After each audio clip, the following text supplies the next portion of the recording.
Hi friends, బాగున్నారా? మనం ఈరోజు గులిగింతల కర్రీ వండుకుందామండి.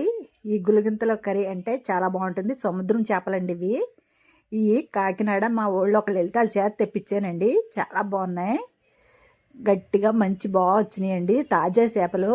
ఇంకో చూసారా చేపల్ని ఎంత నీట్గా ఎలా ఉన్నాయో. వీటిని మనం కట్ చేసుకుందామండి, శుభ్రం చేసుకుందాం. తల కట్ట తీసి దీన్ని చాలా శుభ్రంగా నీట్గా కడుక్కోవాలి.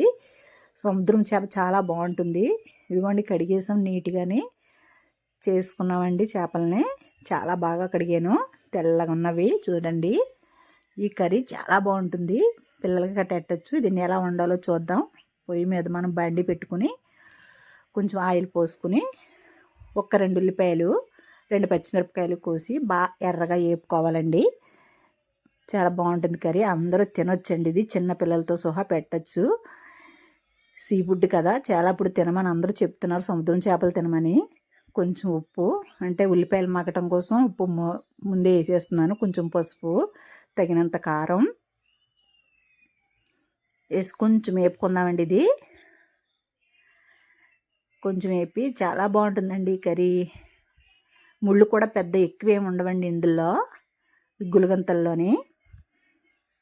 కొంచెం ధనియాల పొడి, మసాలా వేద్దామండి. అల్లం వెల్లుల్లి పేస్ట్, మసాలాలన్నీ కలిపి మిక్సీలో ఆడేసానండి. ఇది కొంచెం కొద్దిగా ఏగనిద్దామండి, పచ్చివాసన పోయేలాగా. ఇప్పుడు దీంట్లో కొంచెం వాటర్ పోసుకుందాం. 1 గ్లాసు వాటర్ పోసుకుందామండి.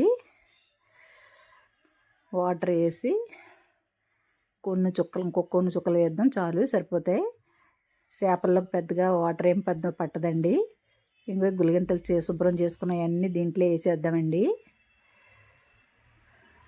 చూసారా ఎలా వేసుకుని. చాలా సింపుల్ అండి ఈ కర్రీ, చాలా సింపుల్గా చేసేసుకోవచ్చు కూడా. ఇంతే, ఇంకా అయిపోద్ది. కొంచెం ఎగిరాక మనం దింపేసుకోవడమే. చూడండి కర్రీ. కొంచెం మనం మూత పెట్టుకుందామండి, కొంచెంసేపు ఉడకనిద్దాం. ఒక్క క్షణం ఆగుదాం. అయిపోయింది, చూసారా ఎలా ఉందో. చూసారా కర్రీ చాలా బాగుంది, తీయని మంచి వాసన వచ్చింది. చాలా బాగుంది. ఇంకో కొన్ని వాటర్ కింద ఉంది కదా, అది కూడా కొంచెం వేసుకుందాం, ఒక 10 నిమిషాలు. చూడండి, ఇదిగో కర్రీ అయిపోయింది. చూసారా, ఇంకో నూనె కూడా బుడగలు వచ్చేస్తుంది. ఇంకో ఇలా ఈ రకంగా దింపుకుంటే సరిపోతుందండి. చూడండి, అంతే. ఇంకా కర్రీ చాలా బాగుంటుందండి. కర్రీ కూడానే చేప కూడా తినకొలు తినబుద్దేస్తుంది. చాలా బాగుంటుంది కర్రీ, బాగా ఉడికింది, చాలా బాగుంది. మీరు కూడా తెచ్చుకుని మీరు కూడా తినండి ఫ్రెండ్స్. కామెంట్ చేయండి, ఫాలో అవ్వండి.